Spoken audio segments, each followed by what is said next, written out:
En ce qui concerne l'installation électrique, il est nécessaire d'installer un disjoncteur et un interrupteur différentiel pour protéger la ligne alimentant le point de recharge.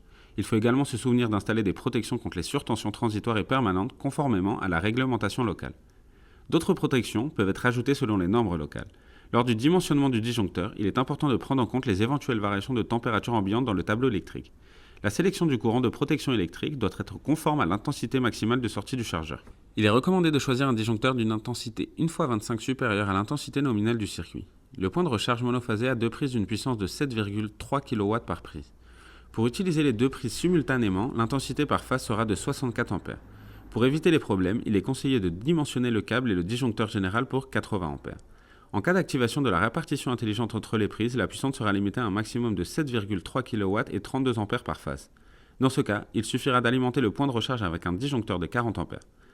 Pour un équipement triphasé avec deux prises de 22 kW, le poste aura une puissance de 44 kW. Il est nécessaire de l'alimenter avec un disjoncteur tétrapolaire de 80 A où passeront 64 A par phase.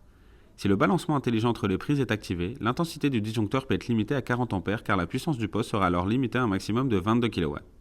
Chaque point de recharge doit être connecté à son propre interrupteur différentiel auquel aucun autre circuit électrique ne doit être connecté.